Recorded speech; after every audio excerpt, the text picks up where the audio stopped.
Since time began, the mountains of the world have offered a challenge to man who felt he must climb them, if for no other reason than to prove he could win against the worst that nature had to offer. Pikes Peak, located in Colorado's Pike National Forest, is a towering example. Although the peak was discovered by Zebulon Pike over 100 years ago, the 14,000-foot giant remains a modern challenge to men and machines as they compete in the 4th of July Race to the Clouds.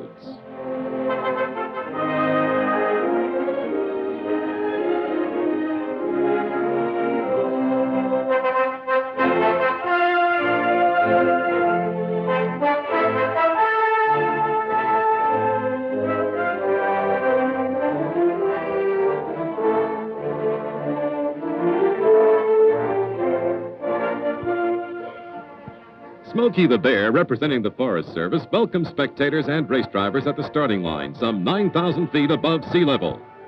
Colorful race cars wait in the bright Colorado sun, while mechanics and drivers make last-minute checks of the all-important tires and safety equipment. Engines are tuned to a fine harmony. The three divisions of the race, stock, sports, and championship, attract many famous drivers. Here's stock car driver Paul Goldsmith, well known at Indianapolis, and Parnelli Jones, who has won the Indianapolis 500 and the Hill Climb. There's Bobby Unser, who has won this race 7 times.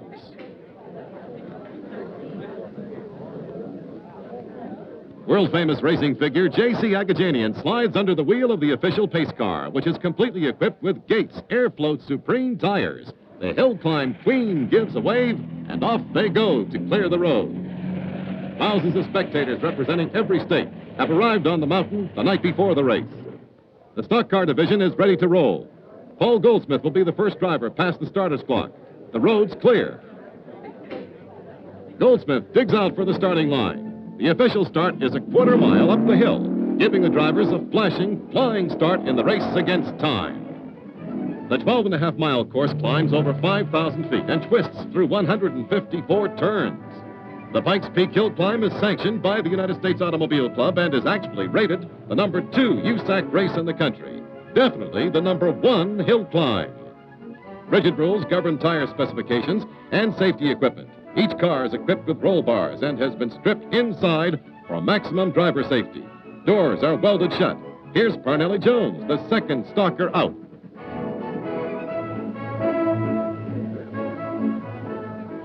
Parnelli's off. There's no wasted motion here. The mark of the professional is evident during Parnelli's 14 minutes and 19 seconds on the course.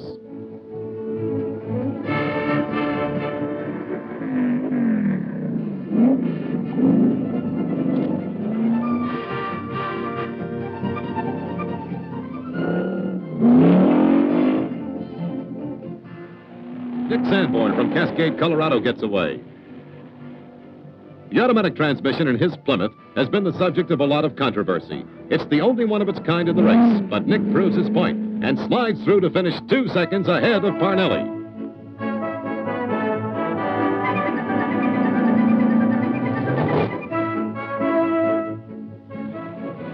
Herb Shannon, Peoria, Illinois, takes the green flag in a whirl of dust, sideways.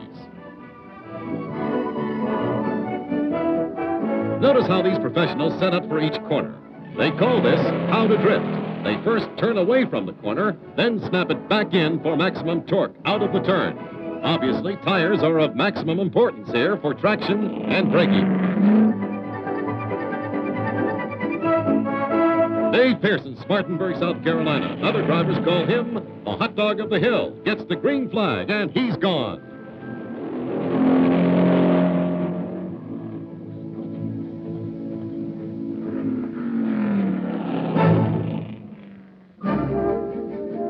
Fritz Wilson, Arvada, Colorado, with Gates tires on every corner, starts his climb. Another driver wrecked this car yesterday. Fritz has had no practice on the gravel course. Gates tires have been selected by a majority of the drivers on the hill. One of the stars in Gates' outstanding line of premium tires is the Commando XT, a regular production tire ideally suited for the famous climb or wherever the going is rough. Mike Braun, St. Paul, Minnesota, is competing in his first hill climb. He's a little wide on that corner. Mike is another driver with Gates tires all around. He's followed by Bill Moxidon of Colorado Springs in a 1965 Dodge.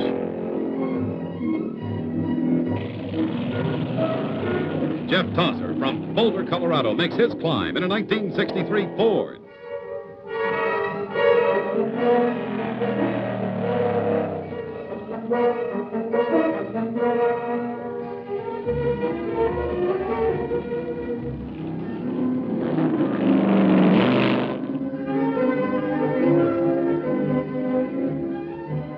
Johnny Morrow from Denver is the pilot of a Pontiac equipped with Gates tires.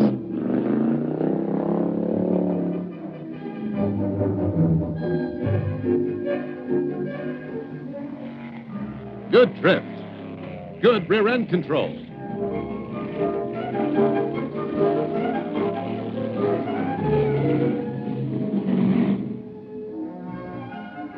The winner's circle, or Glory Alley, is 14,110 feet up.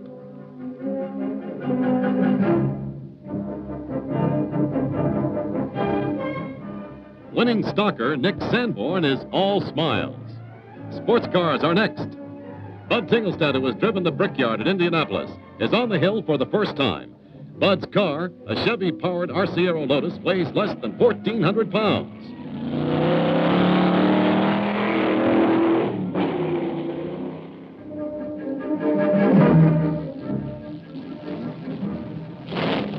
Too close on the corner. The seconds lost here could cost him the race.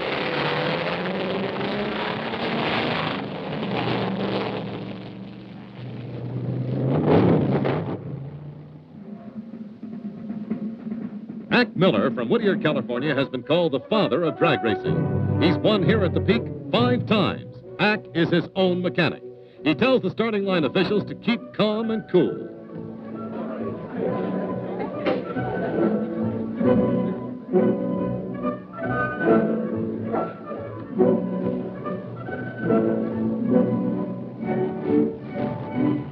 He snaps his Ford Cobra in gear, and he's gone.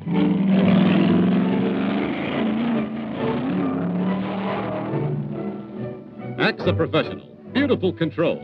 Excellent drift. Nothing but blue sky up ahead, and the speedometer reads 100 miles per hour. Ack qualified in this car using Gates Commandos XTs.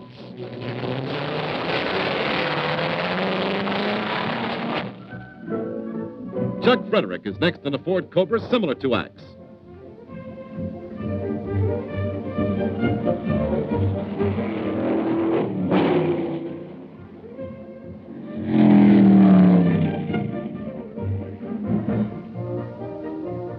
Young Bill Daniels, Colorado Springs, hangs his foot in the carburetor of a white Corvette. Gates Airfloat Supremes, another Gates production tire, on the front, and Commando XTs on the drive wheels. Jim Rowe, Scottsdale, Arizona, in a Canadian-built Chevy-powered special, is on Commando XTs. Jim's a crowd pleaser. His time up the mountain gives him 5th place. Rookie Jeff Jacobson from Colorado Springs finds the corners rough and the course tough.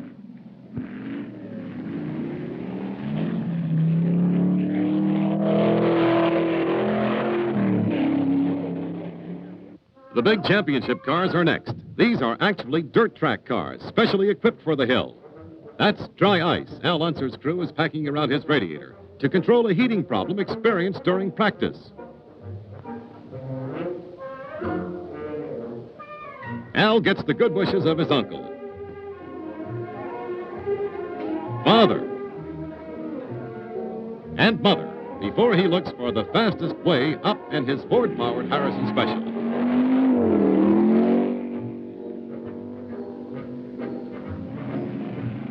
And he finds that fast way to win the championship division.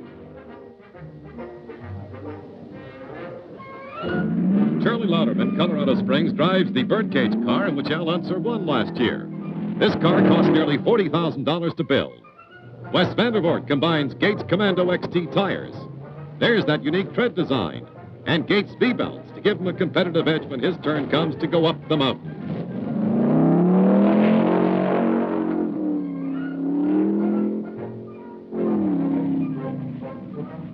spectators are well dusted as the big championship cars roar by. Here's Dan Morgan, Rye, Colorado. He looked good in practice.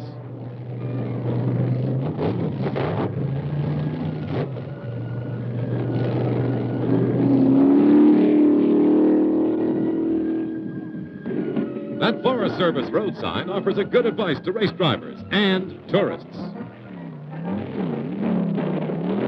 Near Devil's Playground, Morgan spins out. That's all for this year. Yes, Dan, it's a long walk down.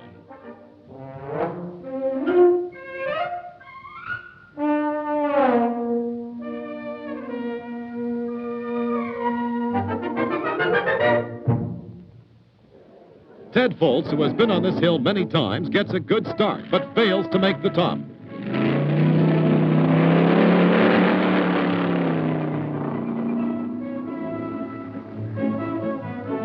Paul Kleinschmidt has a Cadillac engine in his big car.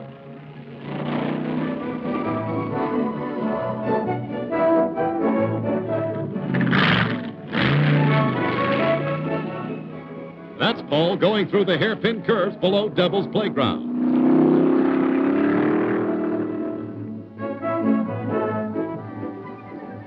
The deep-throated rumble of the Offenhauser engine is heard only once on the hill this year. That's Roy Walker in the cockpit.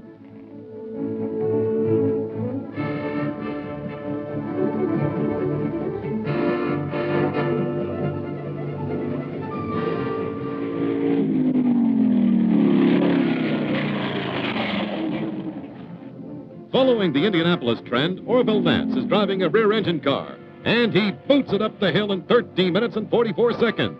This car failed to finish last year.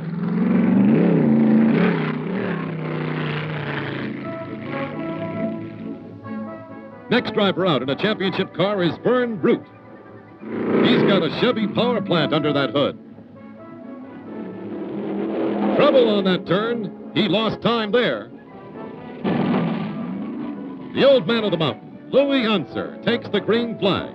Louis admits to 65, could be 70, but he knows this hill. He's been racing here for years and has won more times than any other driver. Contestants get off at 2-minute intervals. On a road where tourists are slowed to 15 or 20, these drivers are clocked at speeds up to 125 miles per hour. They don't think about the thousands of feet of nothing just a tire track away from their wheels. Here's Malcolm Brazier. Next is Jack Kahn, Cheyenne, Wyoming.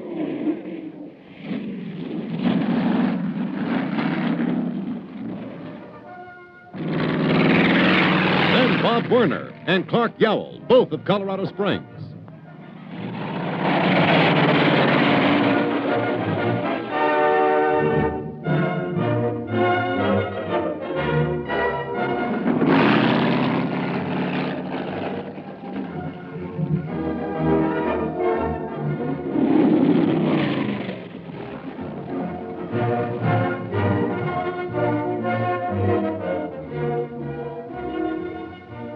Walt Miller relieves the tension by chewing an unlit cigar as he waits for the green flag.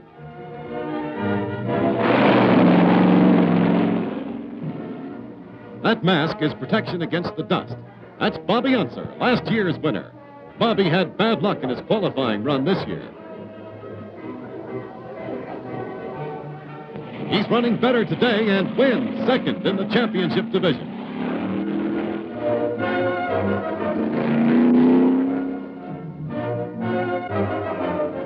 Hank Davis from Colorado Springs is next to last in a Chevy-powered car. Slim Roberts, who slid off the lip a driver's turn for going off the road and plunged 800 feet down the side of this mountain 2 years ago, is back again. And he closes out this year's hill climb as another race to the clouds goes into the records.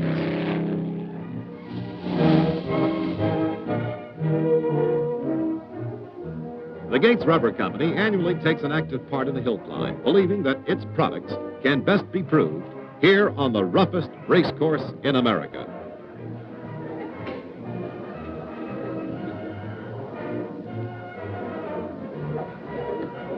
It's congratulations to winners. Al Unser, Championship Division. Ack Miller in sports cars. and Nick Sanborn in the stock car division. There's a championship toast to the winners by B.C. Emerson, Gates Tire sales manager, to close another chapter of the Pikes Peak Hill Climb. The race to the clouds.